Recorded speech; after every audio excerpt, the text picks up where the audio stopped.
Thank you and welcome to all of you. It's great to be back here at UCSC. I spent time with a class that Dave Shaw runs and felt really wonderful about that because Dave Shaw is a graduate of Guy University, which is a project that Andrew and I started 10 years ago, got his master's with us, and now I see the ripple effect.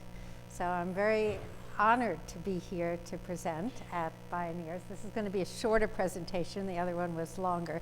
So I have put up a link to the other presentation on a resource section, which I'll tell you about at the end. Today we're here to ask the question, are ecovillages a support for global emergence?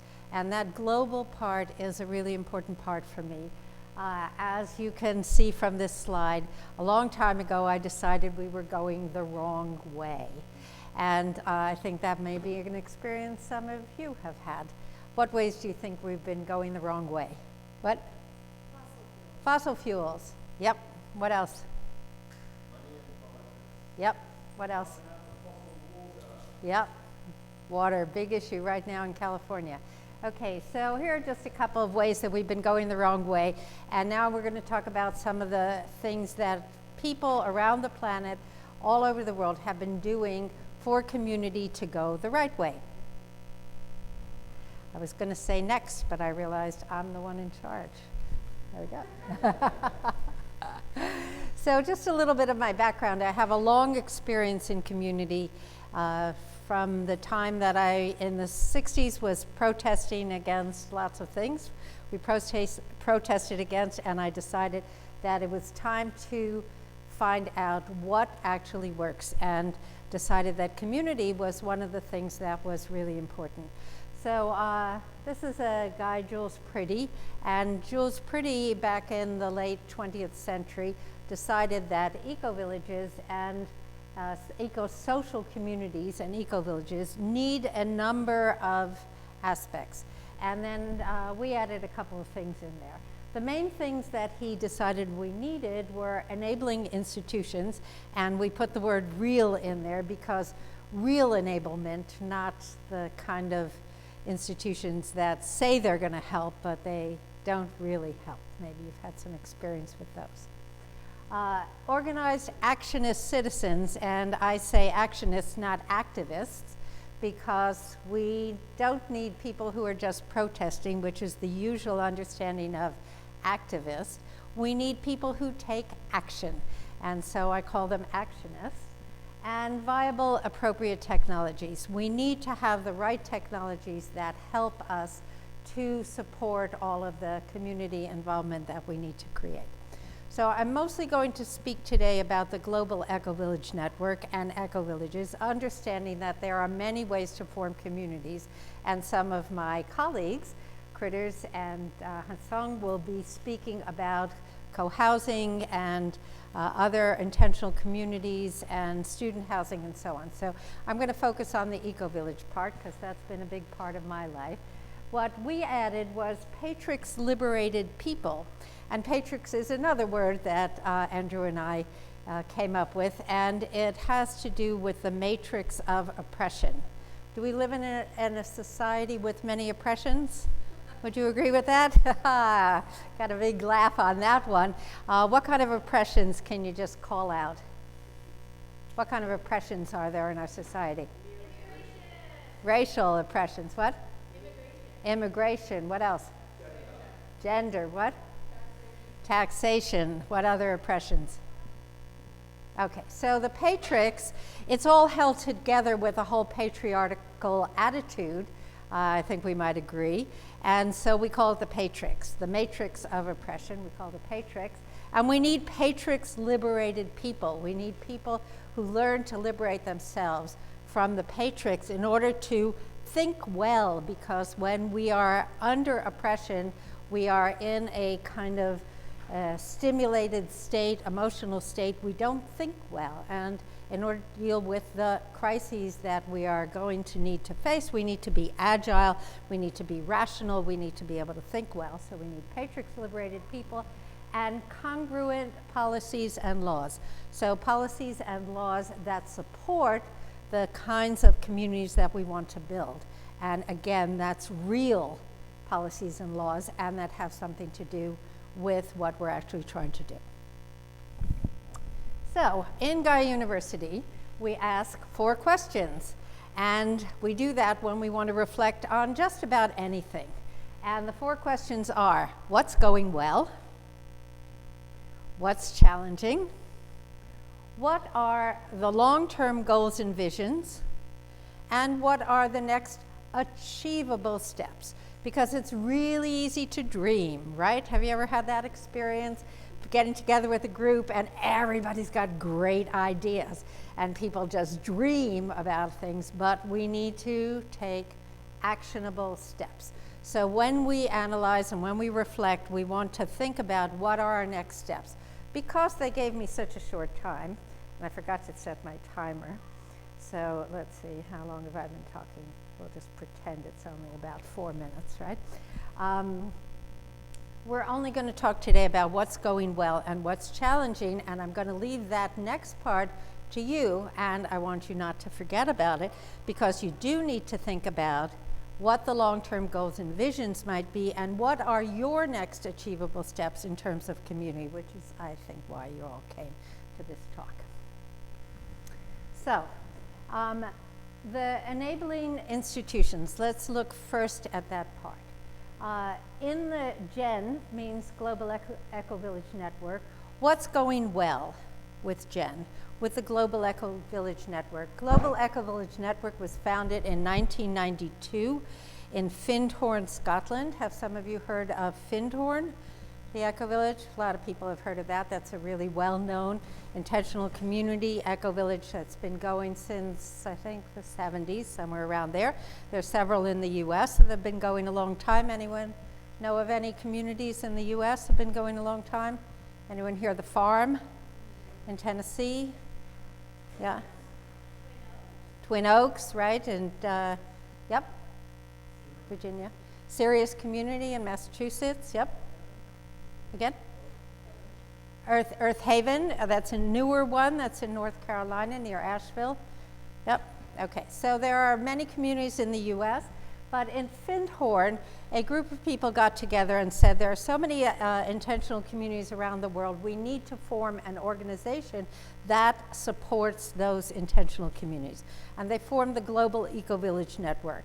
And one of the things that was very powerful about that formation was that they had a funder, right? Organizations need some kind of funding in order to get better, get going. It's basically a volunteer organization, but they did have funding. They had funding from Gaia Trust, and out of that they made also an educational support program, which is called the EDE, the Ecovillage Designers Education. So because they had that funding, they were able to get going. And I was a part of getting going in the US, mostly in the US, also in the Caribbean. So that enabled the people to form a network, right? A network is bringing together different communities to support each other. Does that make sense to people? Yeah? Okay. So what did the formation of GEN do? It provided some coherence. It provided access to funding. It provided credibility for the UN work, and as you can see up there, it says UN ECOSOC. So the Global Ecovillage Network, over a period of about 4 or 5 years, we worked on this, and finally we were admitted into the ECOSOC, the Economic and Security Social Council of the UN, as an NGO. And this provided a whole lot of kind of gravitas and stability for the Global Ecovillage Network. It gave the Global Ecovillage Network both credibility and an ability to go to the UN. And our UN representative, I did some of this myself, but we had one guy who was always there. And the way he handled it was every time he went into a meeting of any of the UN representatives, any opportunity there was for questions, he would raise his hand, and then he would always insert the word ecovillage into his question. And in that way, he was able to kind of infiltrate the whole concept of ecovillages into the UN. Now, the GEN has been somewhat instrumental in the UN in terms of bringing the concept into the minds of people, and in terms of somewhat influencing policy in terms of climate change. Not so much in terms of food and water security, which I think are two of the key pieces of global work that we need to be thinking about. People need food and water, right?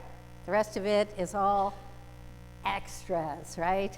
What I call EDI. We have excess disposable income, so we can have lots of, cars and fancy houses or whatever. What do we really need? Food and water. So food and water security are two of the key issues of our time, and we know about water security as an issue. Water security totally related to food security. We've got that issue in California, so let's work on it. Okay. The other thing that was possible because of the formation of GEN was a website. So having a really good website that has a directory people can go to, find ecovillages and intentional communities and get information, that's been really important. The educational support with the Education for Designers of Ecovillages, the EDE, has been supportive. Andrew and I, as I mentioned, we founded Gaia University, and this has helped to professionalize the field, to enable people who want to learn more about ecovillages, who want to learn more about communities, who want support in making communities, who want to get their master's degrees and start teaching at the University of California, Santa Cruz, as David Shaw has done, or other of our graduates have done. This has been a really good support also for the communities movement. I mentioned the Senegal ministry. In Senegal, because they started working on ecovillages in Senegal, Africa, the Senegal government decided to form a ministry of ecovillages. First one in the world. This happened a couple of years ago. They have a vision of giving funding to a third of the villages in Senegal, and most people live in villages in Senegal, to become ecovillages. So they are already communities. They're already ecovillages in a sense, because they are already in a very communal lifestyle.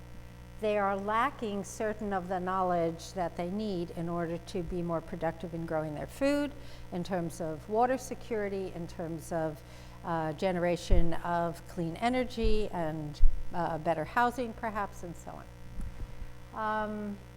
Tanzania is another place that they're working on that now.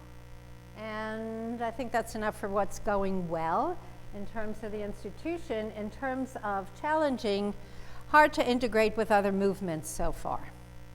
The Ecovillage movement has defined itself as being separate from permaculture, even though permaculture is the ideal system. Do you all know what permaculture is? Someone tell me what you know about permaculture? Yeah. Okay, yep, they're green, right, yep. Share resources, right? Yeah. Care of the earth, care of people, and more equitable distribution of resources, right? Those are the ethics of permaculture. So those are the same ethics that most ecovillages have, right? And the design system of permaculture is a perfect system for designing ecovillages, because the idea is to integrate all of the elements. So we're thinking systems thinking, not just individual aspects. So housing and economics and food and water and electricity, and all of the systems need to be in a harmonious, supportive balance. So that's what permaculture is all about, and that's what ecovillages are envisioned. Peer and external review systems, not much. There's a website tool called the self-assessment tool, but there are really no systems for helping other ecovillages become more vibrant, more sustainable, better able to meet their goals. As I mentioned in the workshop that we had, ecovillages, communities don't usually fail because of lack of money. They don't usually fail because of improper buildings. They don't usually fail for a whole myriad of reasons. The reason that ecovillages and communities usually fail is because people do not know how to get along. So, conflict resolution, tools for personal growth, all of these are really key pieces, systems of design that help people to really care for each other and to support each other and to make decisions in a very powerful way. It's a volunteer organization, it's got a big job and a small wallet. It does get funding from the Gaia Trust, from EU funding, and once in a while gets some donor funding, but basically it's a volunteer organization. Well, volunteer organizations are great. They have a lot of enthusiasm, but they have some difficulties, one of which is funding. Other difficulties of volunteer organizations? Have you had experience? Come on, I want you to awake and alive here. What? Recruiting, yep. What else?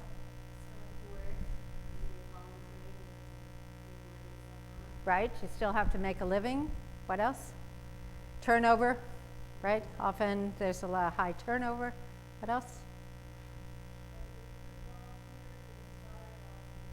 Recruitment and inspiration. Coherence is also an issue with volunteers. Okay. I think we've covered enough. Maybe we'll have time at the end for questions. Let's go on to the next one.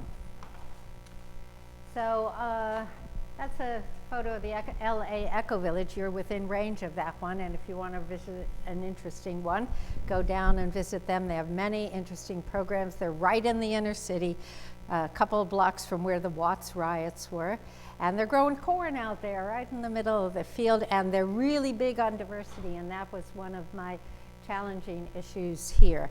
They have a very conscious membership policy around diversity of ages, of color, of many different aspects, class issues, and so on. Going well in terms of organized action as citizens. The concept of Ecovillage, when I was on the board of the Global Ecovillage Network, which was really about 10 years ago for about 4 or 5 years, I kept saying to people, we are a network of white, middle class, college educated, intentional communities. That's basically what the Global Ecovillage was about. That's what Findhorn was about. That's what Damenhur was about. That's what Lebensgarten was about. That's what the farm was about, despite their history of being motivated by Stephen Gaskin and all of that. We need to think about ecovillages as the villages in Latin America, in Africa, in Asia. Those are communities already, and they need support, and they need to be helped to be brought into this global network that can give them the support of enabling institution. And lo and behold, a wonderful, also graduate of Gaia University, became the president of GEN, and she started to bring in Africa as a separate region. She was born in South Africa. That helped a lot. And she brought in Africa as a separate region. Asia, South America became a separate region that became a vision of ecovillages as communities on the ground, grassroots communities being brought into the support system of an eco-village movement. And that has changed everything, and for me is the highlight of the expansion of this concept. I think is a really important step. Okay, matrix reduction, recognition of women in governance. This is really important in some of the cultures, especially Latin cultures, and African cultures, and US cultures, and Canadian cultures, and European cultures, and all the cultures of the world. We suffer from women's oppression. All of us, men included, we all suffer from the oppression of women, right? Agree with that? Okay. So including women into this governance structure has been a really important piece of that. I'm just going to mention a few that are really important to me. Employment dependencies as a challenge. Ecovillages are often either funded by the members, or they're funded by the trust funds, or they're funded by grants, or we need to develop more entrepreneurial approaches to our communities. We need to develop that in general. We need to develop that for our non-governmental organizations as well. We need to be also fund earning. Unemployment is a huge problem. Grants are not the answer necessarily to that. If you want to read a great book, read The Revolution Will Not Be Funded. So employment dependency, I think, is a really key piece. And here's a group of women at the Midrand Ecovillage in South Africa who formed a construction team. Women's empowerment and entrepreneurship. Go. And I'll just speak about, I spoke a little bit about diversity, really important. Within ecovillages, we need to think about diversity. Ecovillages are learning laboratories. They're schools of life. And we need to think about how we can design them so that we have all ages, we have all colors, we have within a certain limitation of what the membership is willing to understand. But we need to think about the diversity that we need in our growing experience. Designing for the future, so I just give a couple of examples of our ecovillage in Mexico. I'm a co-founder of that ecovillage, and it's now 32 years old. When I first was a co-founder of this ecovillage, I was in my 30s. So we weren't thinking about a lot of issues that would come up. Specifically, I built my house on the mountain. Well, I was in my 30s with my groceries. I didn't have to see the cars. Everything was really cool. Well, now I'm in my 68, going into my 70s. What's it like to carry your groceries up the hill when you're in your 80s, right?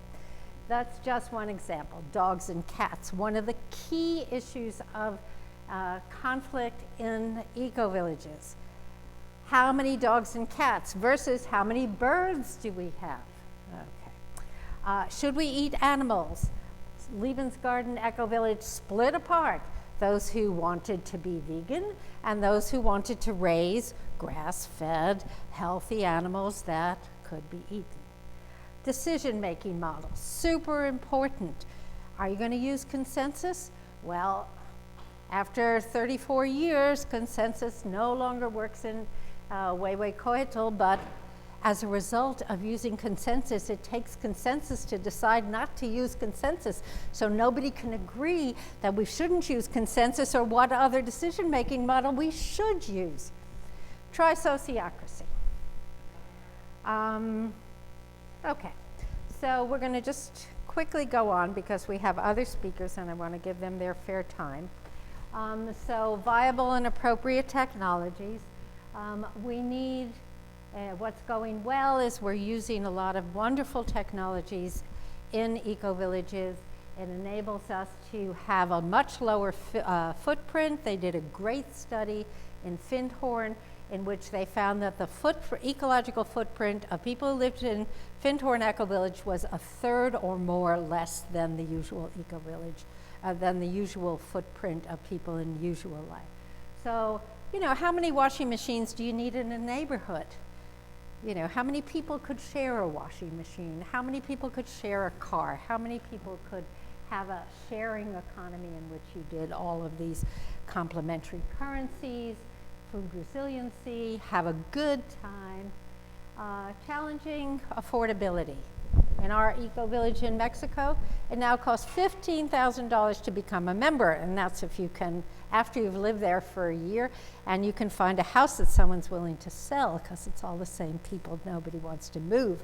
So we're all geezers in our 60s, and we don't have any young people, no diversity in that way, and even if we had young people, we have no entry for them. So think about that. Affordability, remote locations, and I put transcendence on there because that's one of my little bugaboos of, like, you know, I believe in positive thinking. It's a great thing.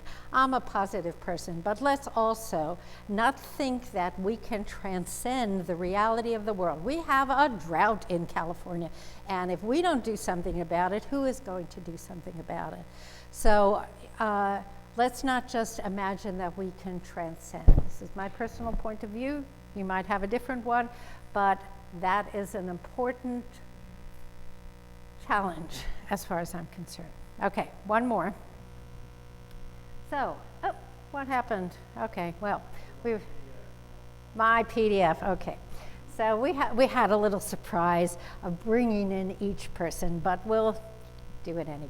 So are ecovillages a support for global regenerative emergence? I would say yes, with those caveats, with the challenges, and depending on all of us.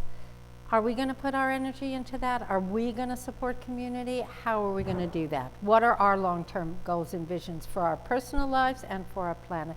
And what are our next achievable steps? I put up that link because we put up a page on the Gaia University website. It's under Engage and Resources with a whole lot of resources because I had such limited time. So if you want to learn more, talk to me at the end of the 3 presentations, or go to that page and you'll get a chance to do that. And I put up these people because I wanted to tell you why I love ecovillages. So this guy, does it have a laser pointer?